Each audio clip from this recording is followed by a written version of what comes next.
Hi, everybody. This is Dimitris Elias from New York with my yellow pencil and my life experiences. Είχα σκοπό να πω μερικά πράγματα για τους μετανάστες στην Αμερική. Οι New York Times είχαν ένα πολύ ενδιαφέρον ένθετο την Κυριακή που πέρασε για τον πόλεμο εναντίον των μεταναστών. Κατά κάποιο τρόπο τον πόλεμο του Trump Administration εναντίον των μεταναστών. Αλλά έχουν συμβεί πάρα πολλά στον Davos, στη συνάντηση αυτή μεταξύ πολλών ηγετών και προσωπικότητων από όλο τον κόσμο. Η φράση «οι ισχυροί πράττουν ό,τι μπορούν» θυμίζει αυτό το μεγάλο ψάρι το μικρό. Ο Πρωθυπουργός του Καναδά επικαλέστηκε τον Θουκυδίδη και αυτό που είναι σημαντικό και υπονόησε ότι οι μεγάλοι δρούν χωρίς περιορισμούς, αυτό το βλέπουμε παντού. Οι κανόνες εφαρμόζονται επιλακτικά και αν υπάρχουν κανόνες πλέον και αν ισχύουν οι κανόνες και οι μικρότερες χώρες μένουν εκτεθειμένες. Αυτές είναι κύριες ιδέες των όσων είπε ο Μαρκ Κάρνεϊ, αλλά θα ήθελα κάπως να επεκτείνω και να πω κάποιες σκέψεις παραπάνω και να σχολιάσω ίσως σε κάποιο βαθμό το τι έχει υποθεί εκεί, το τι έχει λάβει χώρα και τι υπονοείται. Και κατά κάποιο τρόπο η Ελλάδα, η αρχαία Ελλάδα είναι παρόν. Έτσι. Κατά κάποιο τρόπο η αρχαία Ελλάδα βρίσκεται στον Davos τη χρονιά αυτή. Λοιπόν, έχουν μιλήσει πολλοί ηγέτες στον Davos και έχουν πει ούκο λίγα πράγματα. Μίλησε ο Τραμπ, ο πρόεδρος των ΗΠΑ, και έκανε μια ομιλία ιδιαίτερη, όπως συνηθίζει, γιατί ο Τραμπ έχει, όπως έχω ξαναπεί, έχει τον ολοδικό του τρόπο να αντιλαμβάνεται τον κόσμο. Είναι μοναδικός σε αυτό. Βέβαια, σαν αστείο ακούω αυτά που λένε για τον Τραμπ πολλοί αναλυτές και στην Αμερική και στην Ελλάδα, ότι έχει υψηλή στρατηγική. Ο Τραμπ δεν είναι ακριβώς πολιτικός, βέβαια έχει εξελιχθεί μες στα χρόνια. Δεν είναι ο πολιτικός διανούμενος που έχει διαβάσει τους αρχαίους κλασικούς, δεν έχει διαβάσει τους στοχαστές της Κίνας, δεν έχει διαβάσει στοχαστές σημαντικούς από την Ευρώπη. Λοιπόν, είναι ιδιαίτερος. Δηλαδή, όταν κάποιοι αναλυτές μιλάνε για υψηλή στρατηγική του Τραμπ και των συνεργατών του, δηλαδή ότι περιμένει στην όχθη του ποταμού να περάσει το πτώμα του εχθρού, τότε κλείστε καλύτερα το δέχτη. Δεν χρειάζεται να συνεχίσετε. Δεν υπάρχει κάτι τέτοιο. Ο Τραμπ είναι ιδιαίτερος σαν πολιτικός, σαν άνθρωπος, είναι playboy και αυτό έχει περάσει πλέον και στον Λευκό Οίκο. Μίλησε επίσης ο Μακρόν στον Davos, έκανε μια επίσης πολύ ενδιαφέρουσα ομιλία και συγκροτημένη ομιλία. Η Γαλλία έχει τσαγανό, είναι μια πάρα πολύ σημαντική δύναμη, μια πάρα πολύ σημαντική χώρα και φορώντας τα γυαλιά ηλίου, η φωτογραφία αυτή μπήκε στα πρωτοσέλιδα πολλών χωρών, έκανε το γύρο του κόσμου. Το σημαντικό είναι ότι για μας μίλησε και ο Πρωθυπουργός του Καναδά, ο Μαρκ Κάρνεϊ, ο οποίος είναι πρώην τραπεζίτης και του Καναδά αλλά και της Αγγλίας. Και αυτό είναι κάτι πολύ ιδιαίτερο. Έτσι. Ήταν κεντρικός τραπεζίτης σε δύο πολύ μεγάλες χώρες. Βέβαια υπάρχει κοινοπολιτεία όπως ξέρουμε. Λοιπόν, έκανε μια ομιλία γεμάτη εικόνες ο Κάρνεϊ και ψυχή. Η ομιλία είχε από τον Μανάβη, αυτή την περίφημη ιστορία του Βάσλαβ Χάβελ της Τσεχίας, αλλά και τον δικό μας Θουκυδίδη κατά κάποιο τρόπο. Και αυτό είναι κάτι, το Θουκυδίδη μέσω του διάσημου αφορισμού, και αυτό είναι κάτι που θα πρέπει να μας κάνει υπερήφανος. Δεν ανέφερε ας πούμε τον Μακεβέλη, έτσι. Ανέφερε τον Θουκυδίδη που έχει μιλήσει στον περίφημο διάλογο μεταξύ Αθηναίων και Μελίων για τα δικαιώματα του ισχυρού και ο αδύναμος πάντα υπομένει τα αποτελέσματα των αποφάσεων των ισχυρών.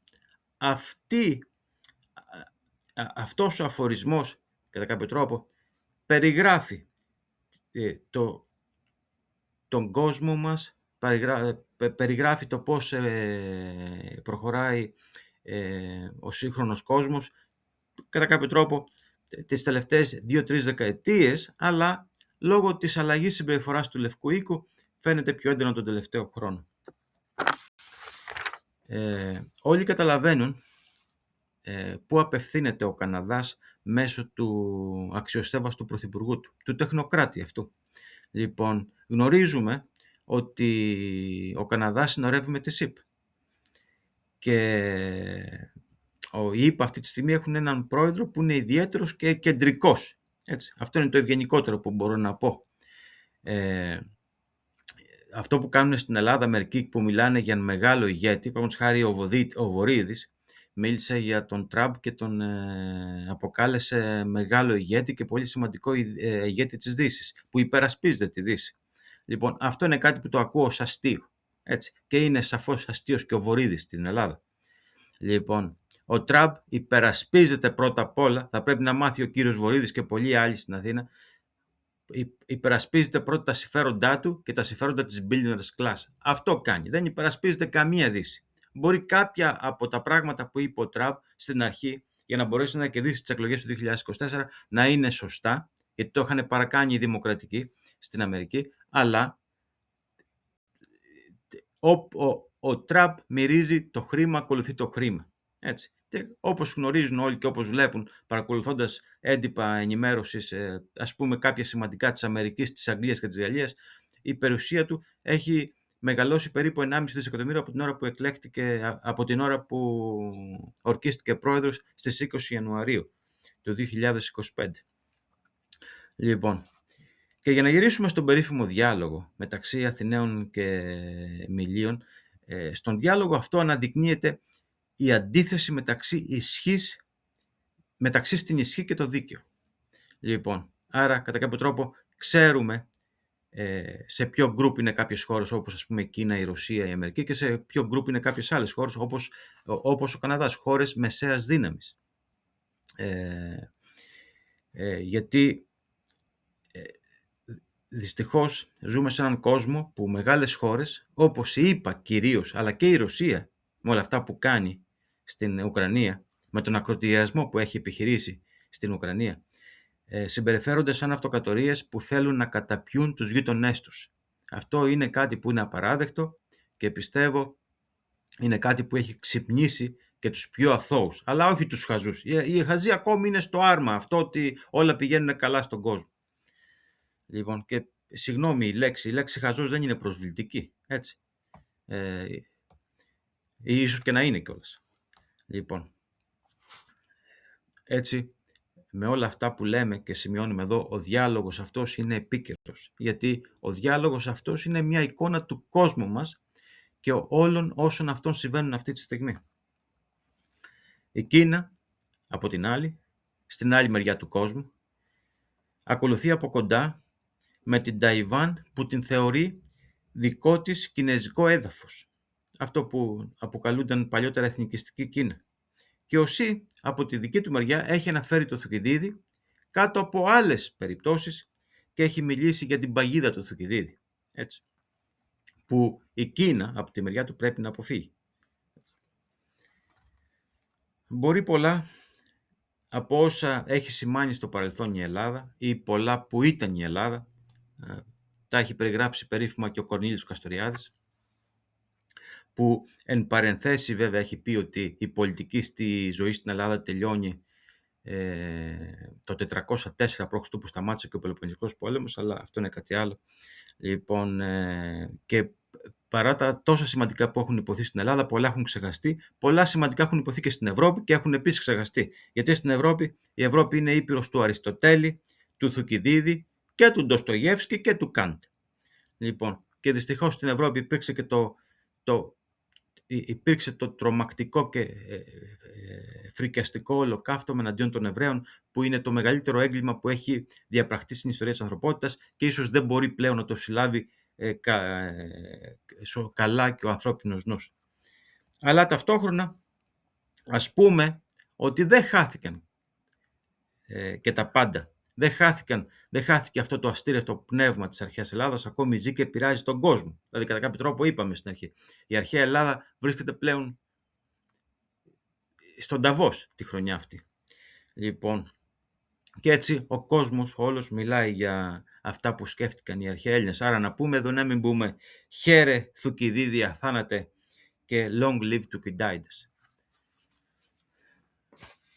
έχω ένα φίλο πολύ καλό στην Αστόρια, τον κύριο τον Γιώργο Κουτακόλη, που πάντα μιλάει με αγάπη και σεβασμό για το Θουκυδίδη. Και επίσης να πω, ο Τραμπ έχει δηλώσει πως μόνο η δική του ηθική τον σταματά. Αυτό πιστεύω ότι είναι μια δήλωση που μακάρι αυτό να συμβαίνει. Βέβαια, όπως είπα στην αρχή, είχα σκοπό να μιλήσω για τους μετανάστες που κυνηγώνται παντού στην Αμερική και οι άνθρωποι φοβόνται, δεν το κάνω, ίσως κάποια άλλη στιγμή. Αλλά οι πράξεις του Τραμπ του ίδιου δείχνουν πως δεν σέβεται κανένα διεθνές δίκαιο, πως δεν σέβεται τον ΟΗΕ και τόσα άλλα. Και το Board of Peace που τώρα ξεκινάει, κατά κάποιο τρόπο κλέβει και το σήμα του ΟΗΕ. Έτσι. Είναι αυτές οι δύο δάφνες με την υδρόγειο, ας πούμε, στη μέση, που η υδρόγειος δείχνει, ας πούμε, την Αμερικανική Ήπειρο κυρίως. Αλλά ας είναι. Λοιπόν, η Αμερική επίσης θα έλεγα εδώ ότι είναι μια τεράστια χώρα και επίσης θα έλεγα ότι είναι άδεια από ανθρώπους. Μεταξύ της δυτικής και της ανατολικής ακτής υπάρχουν τεράστιες εκτάσεις στην Αμερική και δεν πας χιλιόμετρα με το αμάξι και δεν βλέπεις άνθρωπο στη γη αυτή. Λοιπόν, άρα η Αμερική δεν χρειάζεται τους πάγους της Γροιλανδίας, αν θέλει έχει τους πάγους της Αλάσκας. Αλλά κατά κάποιο τρόπο ίσως θα λέγαμε τον συμβούλεψαν έτσι από το Υπουργείο Εθνικής Άμυνας, τον συμβούλεψαν έτσι, ας πούμε, οι μυστικές υπηρεσίες που έχουν διάφορους ανθρώπους εκεί, και ότι θα ήταν καλό να αποσπάσει και τη Γροιλανδία από την Δανία, που δεν τη χρειάζεται, είναι πολύ μακριά και δεν την έχει υποτάξει στο παρελθόν και τόσα άλλα πράγματα, και να αποτελέσει μέρος της αμερικανικής επικράτειας. Γιατί με αυτόν τον τρόπο θέλει να μείνει στην παγκόσμια ιστορία ο Τραμπ. Έτσι. Ήδη έχει μείνει και θα μείνει, αλλά πιστεύει ότι το όνομά του θα γραφεί στα βιβλία της ιστορίας με μεγαλύτερα γράμματα. Αν το καταφέρει τελικά. Στον Νταβός, βέβαια, στην ομιλία που έκανε, είπε ότι δεν θα ασκήσει βία. Δεν ξέρω αν κάποιος μπορεί να τον πάρει σοβαρά πάνω σε αυτό, αλλά και θα υπάρξει μια συμφωνία, ας πούμε, να έχει κάποιους θύλακες η Αμερική στη Γροιλανδία, στους οποίους θα έχει και την κυριαρχία. Έτσι. Δηλαδή θα γίνει κάτι με αυτό που υπάρχει με τις αγγλικές βάσεις στην Κύπρο. Και ίσως αυτό κατά κάποιο τρόπο τον ηρεμήσει, ή ίσως κάποιοι άνθρωποι πάλι τον συμβουλέψουν από τις μυστικές υπηρεσίες του Υπουργείου Εθνικής Άμυνας, Υπουργείο Πολέμου βέβαια, όπως το λένε. Όταν κερδίσουν οι δημοκρατικοί στις επόμενες εκλογές, θα ξαναλλάξουν το όνομα σε Υπουργείο Εθνικής Άμυνας, και αυτό να το θυμάστε. Λοιπόν, άρα ο Τραμπ, βέβαια, κάτι άλλο που είναι γνωστό, επίσης του αρέσει να δέχεται δώρα. Φαντάζομαι του αρέσει να κάνει και δώρα σε κάποιους φίλους και συνεργάτες, αλλά δεν μπορούμε να ξεχάσουμε το αεροπλάνο από το Κατάρ, δεν μπορούμε να ξεχάσουμε το μετάλλιο που του έδωσε η Ματσάβο, το Nobel Peace Prize και τόσα άλλα. Πρέπει λοιπόν πρέπει να ενωθούν. Αυτό είναι το σημαντικό που βγαίνει από την ομιλία του Μαρκ Κάρνε, του Πρωθυπουργού του Καναδά, ότι πρέπει να ενωθούν οι αδύναμοι πλέον σε κάτι σαν, θα το αποκαλούσα, δημοκρατία των αδυνάτων απέναντι στους ισχυρούς, και όλοι ξέρουν ποιοι είναι αυτοί και όλοι ξέρουν ταυτόχρονα ποιοι είναι και οι αδύνατοι και ποιοι είναι οι μεσαίοι δύναμες του κόσμου μας. Έτσι. Στοιχειώδη νου να έχεις, το καταλαβαίνεις. Είναι οι ίδιοι ισχυροί που ήταν πάντοτε, ή τουλάχιστον ήταν τα τελευταία 100 χρόνια, και είναι και αυτοί που δεν ξεχνάνε το αυτοκρατορικό τους παρελθόν. Παραδείγματος χάρη, η Ρωσία δεν μπορεί να ξεχάσει το αυτοκρατορικό τους παρελθόν, ίσως θα λέγαμε και η Γερμανία επίσης. Έτσι. Και αυτό είναι ένα από τα προβλήματα που έχει η Ευρώπη. Λοιπόν, και εφόσον οι ισχυροί δεν ξεχνούν τον εαυτό τους, είναι αυτό που λέμε ισχύς ή το μεγάλο ψάρι το μικρό. Έτσι, το μεγάλο ψάρι τρώει το μικρό. Η Ευρώπη πρέπει, αυτό είναι το μάθημα από τον Νταβός, μέσω Θουκυδίδη, η Ευρώπη πρέπει να απογαλακτιστεί από τη ΣΥΠΑ. Ας μείνουν σύμμαχοι, πρέπει να είναι σύμμαχοι προς Θεού, και χώρες που χάρη επίσης όπως η Ιταλία, όπως η Γερμανία, που έχουν τεράστια αποθέματα χρυσού στην Αμερικανική Κεντρική Τράπεζα, που ή στη Νέα Υόρκη βρίσκονται αυτά, ή στο Fort Knox, πρέπει να τα αποσύρουν. Συνολικά η Γερμανία έχει περίπου 3.500 τόνους χρυσό, η Ιταλία περίπου 2.500 τόνους χρυσό. Η Ελλάδα έχει στην Αμερική περίπου 44 τόνους χρυσό, ή περίπου το 29% των αποθεμάτων της σε χρυσό.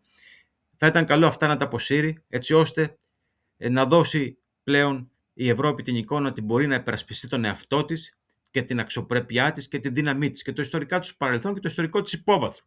Να μπορεί να υποστηρίξει το ότι από εκεί, γέννημα θρέμα της Ευρώπης είναι ο Θουκυδίδης. Αυτός ο στοχαστής ο ιδιαίτερος, έτσι, τον οποίο τον διάβασε και τον μελέτησε και ο Καστοριάδης και τόσοι άλλοι. Λοιπόν, άρα η Ευρώπη, αυτό είναι πρέπει να είναι ικανή να προστατέψει το χρυσό της, όπως είπα, άρα στον πάρει πίσω, τα εδάφη της, τον πολιτισμό της, την αξιοπρέπειά της, και θα ήταν καλά να το κάνει αυτό κάλλιο οργά παρά ποτέ. Νομίζω ότι ο Καναδάς μέσω του Πρωθυπουργού του έστειλε ένα μήνυμα. Επίσης η ομιλία του Μέρτς ήταν καλή, του Γερμανού Καγκελάριου στον Νταβός. Η ομιλία του Τραμπ, όπως είπα, ήταν ιδιαίτερη, αλλά η ομιλία του Μακρόν ήταν πάρα πολύ σημαντική. Η Γαλλία πάντα έχει τσαγανό και η Γαλλία είναι μια πάρα πολύ σημαντική δύναμη και αυτό δεν θα αλλάξει. Λοιπόν, αυτά έχω να πω για την ελίτ που βρέθηκε στο Νταβός. Αυτές είναι οι μικρές παρατηρήσεις που είχα να κάνω. Έκανα βέβαια κάποιες σημειώσεις. Ελπίζω να μου συμπαθάτε όποιο track μπορεί να φαίνεται ακόμα σε αυτές τις παρεμβάσεις που κάνω από τη Νέα Υόρκη. Σιγά σιγά μαθαίνω. Λοιπόν, είμαι ο Δημήτρης Ελέας από τη Νέα Υόρκη. Αν θέλετε μπορείτε να κάνετε like και subscribe. Αυτό είναι το κίτρινο μολύβι. Σας ευχαριστώ πάρα πολύ. Τα σέβομαι.